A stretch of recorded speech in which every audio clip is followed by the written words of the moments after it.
Hello everybody, welcome back to my channel. My name is mostlydarius. If you're new here, make sure you like, comment, and subscribe if you're into any Real Housewives shows. I am going to be doing recaps for some of them. Follow me on Twitter and Instagram at mostlydarius and at the discussion. Let's really get into it. I wasn't even planning on recapping Real Housewives of Salt Lake City, bro. Like, literally, okay, Salt Lake City is in the middle of their season. So I was like, I'm gonna just leave that alone. I already missed out on a good last season because I didn't do the whole Monica thing, right? Cool. That's my fault. But I'm like, if I don't talk about this episode, I am doing myself and y'all a disservice. Tonight's episode of Real Housewives of Salt Lake City was absolutely like, wow. Wow. Wow. I mean, is reality TV back? No, like seriously, y'all, like let's really talk about it right now because it was absolutely insane. No. So we get the opening scenes. We got Heather and Whitney. They're talking about doing their whole Girl Scout thing. They had a little sit down. Heather told Whitney that she doesn't trust Bronwyn and she thinks that Bronwyn is sneaky. And this right here made me just realize, like, at the end of the day, Heather and Whitney are their family. Like, yeah, they may fight, they may go at it, they may X, Y, and Z, right? The thing is this, they're cousins, they say. And so that bond that we're seeing is different than the rest of the ladies because they have, like, I feel like a lot more history. It's not like Heather and Angie who have known each other since, I don't know, what she say, like 5th grade? Like, I'm pretty sure if Heather, how about this? I'm assuming if Heather and Winnie are calling each other cousins, that they've known each other since they were like younger than 5th grade. That's my assumption. That's my assumption. But it just reminded me that they are closer than a lot of us realize. I think that, and maybe it might not even be a lot of us. It might just be me that just now realizing that, damn, at the end of the day, they're going to come back together. And I think that's a real testament to their relationship. I'll say that. After we have that scene with Heather and Whitney, we get to Meredith and Mary. So they had a little meetup. I think Meredith was in an art gallery, right? So Meredith says in the confessional, she's like, I haven't really done anything but support Mary when nobody else did. And I was like, okay, you know what? Maybe she's saying that in the sense that, okay, we got to remember when Mary wasn't really on the show like that, Meredith was the only one bringing Mary around. So I think that she might mean that in the sense that she was the only person that had her back then. And maybe she means she was the only person that had her getting on the show. But I don't see that because I've heard that the show was started because of Mary. So I'm going to leave that out. But it really did wake something up in me and be like, you know what? To see them at odds is odd, to say the least. They're doing like, y'all know how Bravo likes to do split scenes. So while Meredith is waiting for Mary at the art gallery, Mary is at home knocking on Robert Jr.'s door. She's like, yo, like, basically, why is he not answering the door? It's 1 o'clock in the afternoon and he's not speaking to me. And she's like, you know, he's still asleep and da da da. And this kind of sets us up for like what's later to come in the episode. And I'll get to that because, man, I can't even explain to y'all how I felt about everything tonight. Like, tonight was just too crazy, like I said, for me to not even talk about. Meredith is pissed off about Mary being late, but so she probably does sense some weird behavior. She actually did say that. One thing I will say about this scene between Mary and Meredith, I loved the fashion. It was very on point. I was really digging the fashion. I think that it's one of the essences of Housewives is to see what the girls are wearing, what the girls are eating, and where the girls are living. Like, that is the essence of Housewives. Knowing what we seen Mary just go through, she probably like, girl, like, I'm not doing this with Meredith. Meredith's probably in her own little, you know, world. She's probably like, girl, like, you did me wrong. Like, I'm doing the right. Blah, blah, blah. She don't have that quote unquote emotional aspect to the situation right now. So she probably is dismissing Mary and Mary's dismissing her. And so they're just dismissing each other. And I just want to say, for people that want to be friends, I don't think it's good to dismiss each other. I do think that it is very fair to communicate. The reason I say that it's very fair to communicate is because you would be doing yourself a disservice with another friend if you guys didn't talk it out. Because this episode really tugged at my heartstrings a lot. There's some things that I'm probably going through in my personal life that I could communicate with other people about, but that I'm not communicating with them about. And watching this scene, it really put in perspective for me how short life is. Because while Meredith is probably going through things in her mind about how she feels about Mary, Mary is not only going through how she feels about Meredith, but how she feels about her own son.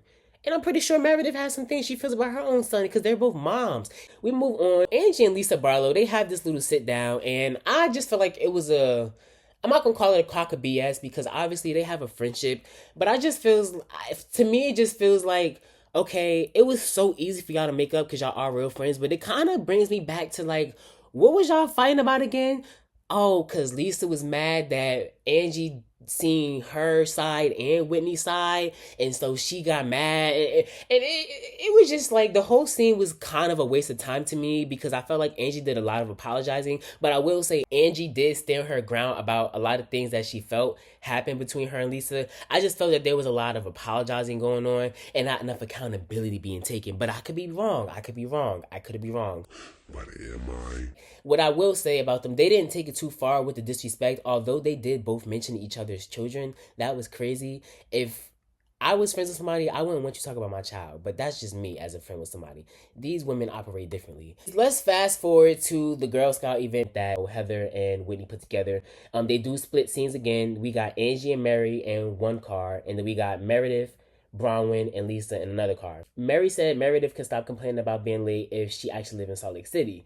Now, I don't know, if y'all watch Real Housewives of Potomac, it's this thing where it's like, let's say we're on the Real Housewives of, I don't know, Miami. And I found out you don't live in Miami. You live in Orlando. It's just a thing where it's like, oh, like, you to make it a point that you don't live in Salt Lake City is what I feel like Mary was trying to do real quick. And I was like, okay, I get it. I was like, that was petty, but I get it for the show. I get it. But like really, man. I thought that Angie and Mary were having more of a laugh in the truck, whereas Meredith, Bronwyn, and Lisa probably were feeling like some type of way about things that had happened between them and the other girls. At this point, the car rides are done. Like I said, Heather and Whitney, they have these conversations not behind everyone's back, but they kind of have a different conversation than what I feel most of the other girls will have. And, take it how you want. Heather, she told Whitney, she's like, I'm not really sold on Bronwyn. And it really kind of put everything in perspective for me. Because like I keep saying, Heather and Whitney don't have the average relationship that the rest of the ladies have. I feel like for her, hearing Bronwyn talk about Whitney like that, and then going and being in Whitney's face, may have rung a few bells in Heather's brain. I'm not even gonna lie. Because if her and Bronwyn don't know each other like that, I mean, like I just told y'all, Heather and Whitney, they have a different relationship. So if they fight, it's a little different between them than it would be between Bronwyn and Whitney. So Heather may be seeing it like, yo, like, I don't know about you. Like, I know if I fight with Whitney, it may be a little different than you because you might really try to go after her, whereas this is my cousin, so I might not go after her like that. So now I'm really kind of seeing Heather in a different light. I have not been feeling Heather all season, but I'm kind of seeing her in a different light now. Wow, this show is interesting. Mary walks in late again, and here goes Meredith throwing a little slick shot like, oh, I guess being late is the norm these days. And I'm just like, damn, like, yikes. Because whole time, like I told y'all, Mary is going through her own thing. So it's like Meredith doesn't even know, but she's, like I said, she's in her own world. She's not thinking about what Mary may be going through. Although she may sense it, she doesn't have any confirmation. So she's just going off of what she sees. And this is where things kind of get crazy. Somehow, Brittany's dating life comes to a topic. At this point, we know Brittany is, for lack of better words, or maybe this is the best word to use, she's interacting with many different men. She's interacting with many men. I don't know, maybe she's dating them or whatever, right? That's what I thought. Maybe she's dating them. Then they go into this whole thing about soaking. Bro, I have never heard of this. Like, I don't even know how to feel. Bro, like soaking, where they come from is, I don't even know how to explain it. Not only is Brittany interacting with many men, she's also still interacting with Jared. And she seems to be embracing the fact that her and Jared have a hamster wheel relationship. I mean, that just sounds like the epitome of relationships in this generation. Or maybe all generations just admire toxic relationships, because that's literally what she just did. It's like, oh, our relationship is like a hamster wheel. I love it. It's like, I don't think you love it, because just a few episodes ago, you weren't seeming to love it. But if that's what you want to tell yourself to sleep at night, baby girl, do your thing. I did find it funny when Heather was bringing up a lot of their ancestry. This is why I say Heather, when you have, a different relationship, she was saying how their ancestors invented potato sack racing. That was funny. And then she was also like, oh, and also polygamy. I was Heather would never miss a chance to be a bad Mormon. We start getting into a little more of the conversation, and when I tell you these women have some of the best sit downs ever, like, I mean, there's one conversation going on here, one conversation going on there, another conversation. I mean, the way that they just jump from A to B to C to D to E to F to G is crazy. We get Angie questioning Brittany's Mormonism because, you know, last episode she was talking about how Brittany felt some type of way that she brought the wine to the house or whatever, you know, because she's Mormon, she's practicing it or whatever. And Angie's just calling BS. Like, girl, cut it. So after Angie questions Brittany Mormonism, Mary was like, you know, I think that is really two-faced, the things that she does, which in a sense, I mean, it's not a lie. I mean, you can't have it one way and the other way. This is not Burger King. Like, life is not Burger King, unfortunately. I know sometimes that you are used to maybe having your way, but it's not that way in real life. Then here comes Meredith speaking in Brittany's defense, and I really feel like Meredith spoke in Brittany's defense because Mary was coming for her, obviously, and she doesn't like Mary or Angie, so then we got Mary and Angie versus Meredith and Brittany, which is like foolish in my opinion, but so be it, right? Mary was like, girl, well, since you want to jump in the argument, I think it's pretty rude how you walked out of my house when we was all together. Like, since you want to open your mouth, I don't know if y'all into astrology, but here's where you got two Libras, Mary and Whitney, coming at two Sagittarius, Lisa and Meredith. And it's comedy. It's pure comedy. We get Lisa, she then hand the conversation over to Bronwyn. Bronwyn starts talking about Whitney and Heather's relationship. And she's like, you know, I don't even think y'all trust each other. And I'm like, ooh, maybe she's clocking something because she may be sensing something that we're not sensing about Heather. Well, not that we're not sensing, because obviously Heather and Whitney have gone at it. Like, she's saying the things that people are thinking out loud, basically. We all know that Heather and Whitney have trust issues with each other, so it's kind of interesting to see them try to, like, navigate the show, knowing that they have so much history and they don't want to lose that relationship, but then they also do things that makes you question the relationship. I mean, if you were one of them, I mean, hello. And for Bronwyn to point that out was very interesting. Bronwyn is a character. She is definitely a good addition to the show. I'm gonna say that. Oh my God, so much happened at this damn Girl Scout event. I'm like, what is going? I mean, like I told y'all, it's so much happening at this point. I can't even keep up. Mary and Lisa then go at it about the Fendi jumpsuit, and I'm like, oh, this is classic Housewives. Going at it about a Fendi jumpsuit. Thank you. This is the reality TV that we asked for. Mary was telling Lisa, like, she's like, you're a game girl, like you just a game.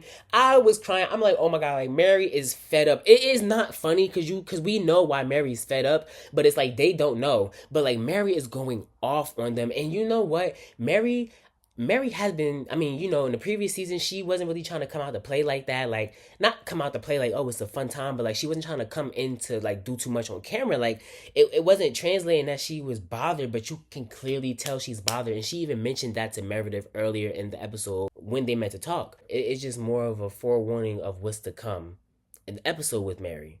And I can't let that go. I have to acknowledge that. At this point, I don't even know how much more of this Girl Scout event I want to continue to talk about. One thing that also annoyed me was when Lisa was like, oh, I'm front row with Kim Kardashian and Sarah Jessica Parker.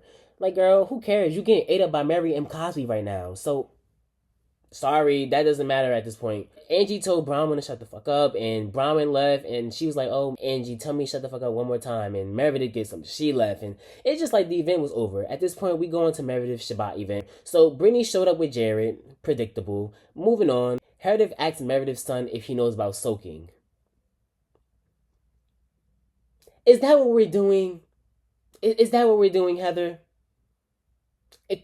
Clearly it is. Everybody gets to sitting down, and I feel like this is the time where Bronwyn and Heather finally have their, not kumbaya moment, because we don't know what's to come, but they kind of get the moment where they get to know each other more. I feel like they both been trying to get a read on each other, but they never really had a direct conversation how we got to see them have tonight. So they just get to know a lot more about each other, and I feel like Heather probably sees a lot of herself in Bronwyn, because Bronwyn is married. I think Bronwyn may be younger than Heather. I could be wrong. I'll have to double check that. But I think she probably sees a lot of herself, and it's kind of like that thing where you've seen somebody go through something, or you see some similarities that you may seem to think is toxic.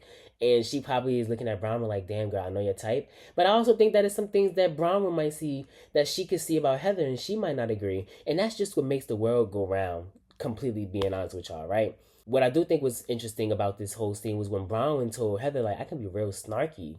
And Todd was like, oh, don't say that. And it was like, yo, Todd was talkative this episode. Like, Todd don't talk. it's let me tell y'all something. It's something about people that talk and something about people that don't talk. And when people that don't talk speak, it's kind of sometimes best to listen because it's like, what do you got to say? Like Todd speaks his mind. Don't get me wrong, but he don't. Todd don't give me. He just speak to speak. When he was saying things like he got a background check on Brown, and I was like, oh, like, ooh, and Heather was gagged. Heather was like, like Heather. I think Heather is kind of like, what is the word? I feel like she's getting off at hearing things about the marriage because she's been on Brahman about the prenup. You know what I'm saying? So I think that that's where that comes into play. I'm just like, man, these girls are really messy. So I think Heather is seeing a lot of things that she's really like, just feeling Bronwyn and her relationship out. I think that's what it's coming down to, right? After everything, towards the end of this Shabbat event, Mary gets brought up. Brittany even gave Mary a lot of grace. Brittany was even saying, I think we should maybe take it a little easier on Mary. She seems to be going through something. And for me, it makes me think that everybody knows that Mary is going through something with her son. But the thing is, I don't think anybody wants to say it. But the way Heather put her head down and it seemed like everybody knows what's going on. And this is where we get to the emotional part of the episode. Because, bro, I kept seeing so many clips of Andy speak about Mary M. Cosby, about the scene she was going to have on the upcoming episode of Real Housewives of Salt Lake City at the Bravo Miami Fan Fest. Coming up this week on the Salt Lake City Housewives, which is probably the most raw and dramatic and real, one of the most raw, dramatic, real moments I've ever seen on a Housewives episode in the history of the franchise between Mary Cosby and her son Robert Jr. And it's incredibly emotional, and I think it's going to affect a lot of people. I was like, you got to take everything with a grain of salt. Sometimes you may agree with Andy, sometimes you may not. Like, he gasses up the Real Housewives of New York. You can't always take that too serious. But he gasses up other things that, you could probably see his point of view. I kept a mental note of him saying that Mary was going to basically gag us. And boy, was I gagged. I mean, tonight's episode was so emotional towards the end. I've seen every city of Housewives except Orange County at this point. I'm watching Real Housewives of New York, the original girls. I'm on season 8. I have like a few more seasons to go, so I'm finished with them. I've never shed tears like tonight. Like, tonight was very, very emotional. What I had to sit and watch Mary go through her son. Like, to the point, Mary sat down with Robert Jr. He expressed to her that he took a Xanny. And he said that he only took half of it to chill him out. And when he said that, it just really, to me, it made me think like, man, he's not new to this. Like, he's been doing this for a while. And then he starts to prove my point. He's like, he's mixed it with acid. And then he's mixed it with Molly. And I'm like, oh my God. And when he was talking to Mary, for me, looking at Mary, look at him, just made it look like, it felt like she was losing a major part of her heart when she had to sit there and talk to her son in that way, y'all. Like, I really don't even know how to express how I feel right now about what Mary had to go through tonight. And I feel like that was a very vulnerable and raw moment on the show. And for me, I have to send my condolences out to her, because for this episode to come on before Thanksgiving, it's just really just showing you how short life is. Like, man. When Robert Jr. made the comparison about him not enjoying life because when he's not, it feels like unseasoned chicken. But when he's doing Annie and Molly and, X, Y, and Z, it makes life feel like seasoned chicken. And man, yo, I just want to say to Mary M. Cosby, like, salute to you. And I really am giving prayers out, because that's not easy to deal with. Like, I'm honestly, I feel like I'm being repetitive at this point. Like I told y'all at the beginning of this recap, I could not talk about this. I feel like it pulled at a lot of our heartstrings tonight, because we all know somebody like Robert Jr., whether we want to admit it or not. Or maybe some of y'all don't know people that have been on drugs. But a lot of us in this world do. And it's not easy to see that from somebody that you really care about. And I think I'll end the recap there. I think that I've said enough. I think that tonight was a very touching episode. If you guys want to see more recaps, definitely let me know in the comments. Make sure you, like I said, subscribe and like and comment, and then also follow me on Twitter and Instagram at mostlydarius and at the discussion, and join the conversation. Tonight was an emotional night, and I will see y'all in the next recap. Thank you for watching.